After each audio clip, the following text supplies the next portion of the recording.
Yo, you are unto African Revolution channel, where we discover, analyze, and project better way forward to unchain African from systematic oppression from Western influences.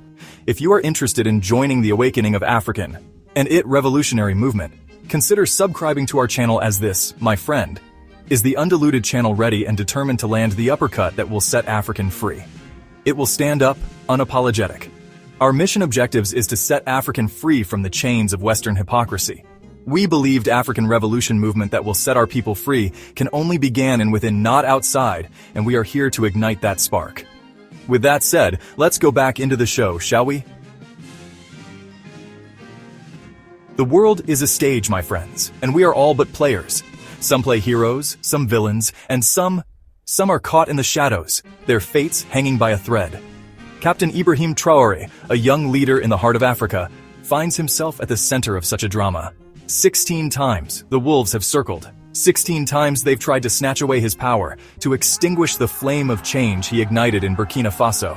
But Traoré, he walks on, a beacon of hope, a symbol of defiance against the old ways, the old masters. His story, however, is not unique. We've seen this play before, haven't we? Remember Gaddafi? A leader who dared to challenge the established order, to envision a different future for his people. Today, the same forces that orchestrated Gaddafi's downfall have set their sights on Traoré. Africa, a continent rich in resources, vibrant in culture, yet forever haunted by the specter of colonialism. For centuries, European powers carved up this land, plundered its wealth, and subjugated its people.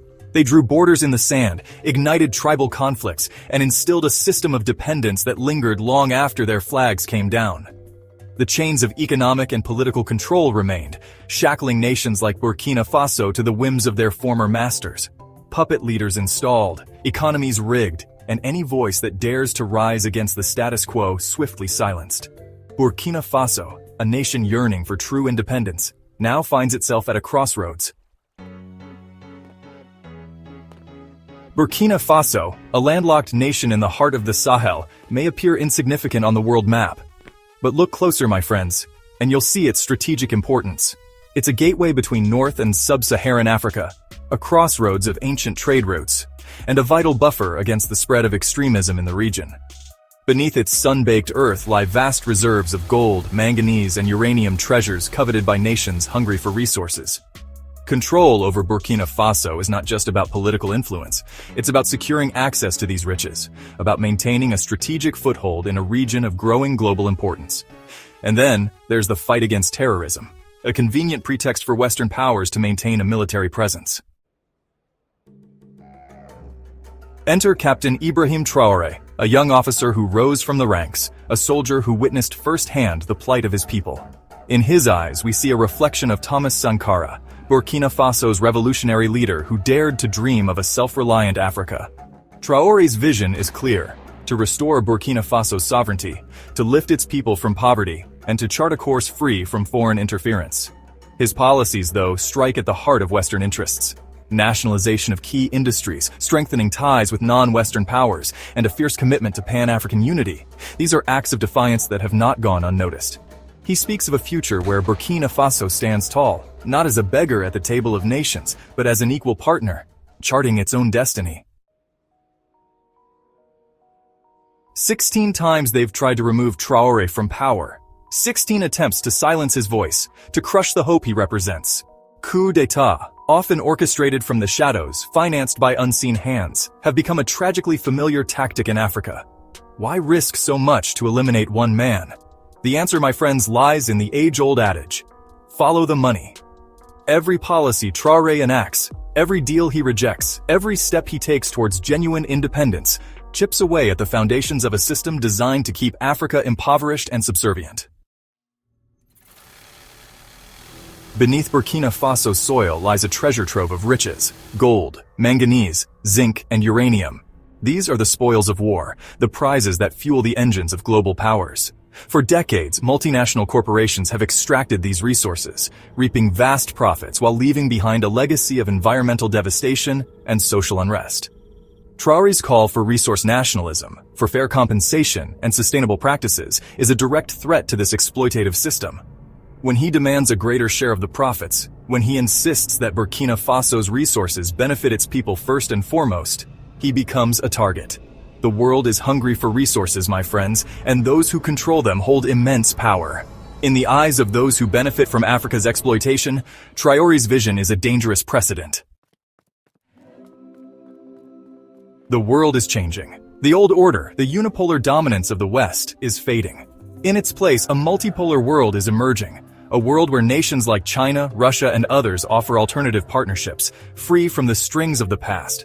Traoré's Burkina Faso, with its message of Pan-African unity and its willingness to engage with all nations on equal footing, represents a challenge to the established geopolitical order. His overtures to the East, his embrace of South-South cooperation, are seen as a direct threat to the West's waning influence. The rules of the game are changing, my friends, and those who cling to the old ways will find themselves on the wrong side of history.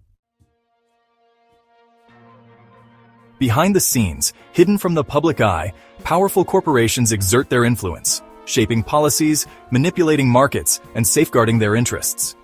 These are the unseen architects of neocolonialism, the puppet masters pulling the strings of governments and economies alike. In Burkina Faso, foreign corporations have long profited from its resources, its labor, and its strategic location. They operate with impunity, often with the tacit support of Western governments, their bottom line taking precedence over the well-being of the people. Traoré's attempts to regulate these corporations, to hold them accountable for their actions, and to prioritize the needs of his people over corporate greed have made him a target. He has challenged a system that thrives on exploitation, and those who benefit from this system will stop at nothing to protect their interests. For too long, Africa has been told there is only one path to development, one model for success, the Western model. But what if there's another way? What if Africa could forge its own destiny, free from the constraints of the past, by embracing partnerships based on mutual respect and shared prosperity? Traoré's outreach to non-Western powers like China, Russia, and others has sent shockwaves through the corridors of power. These partnerships, often focused on infrastructure development, technology transfer, and debt-free investments, offer a stark contrast to the conditional aid and exploitative practices of the past. The emergence of these new alliances is a sign of the times, a testament to Africa's growing agency on the world stage. In the age of information, control over the narrative is paramount. The media, once considered the fourth estate, a watchdog against tyranny, has become a weaponized tool used to shape public opinion, demonize adversaries, and legitimize the agendas of the powerful. When it comes to Africa, the Western media often resorts to tired tropes. The continent is portrayed as a place of perpetual conflict, corruption, and despair, a land in need of saving by benevolent outsiders. Leaders like Traoré who dare to challenge this narrative, who offer an alternative vision for Africa's future, are often vilified, their accomplishments downplayed, their motives questioned. We must be vigilant, discerning in our consumption of information, and always willing to question the narratives presented to us. History, they say, repeats itself. The echoes of the past reverberate in the present, offering us warnings, lessons learned, and a glimpse into the potential consequences of our actions. Remember Muammar Gaddafi, the Libyan leader who dared to challenge the Western order? Gaddafi, like Traoré, sought to use his nation's wealth to empower his people. He invested in education, healthcare, and infrastructure, lifting millions out of poverty. He challenged the dominance of the US dollar, advocating for a Pan-African currency backed by gold. And for this, he was demonized, overthrown, and brutally murdered. The assassination of Gaddafi served as a stark reminder. Defiance comes at a price, and those who threaten the established order do so at their own peril. His death plunged Libya into chaos, a cautionary tale of what can happen when external powers interfere in the affairs of sovereign nations. Today, as we witness the forces of regime change circling Burkina Faso, the parallels are undeniable.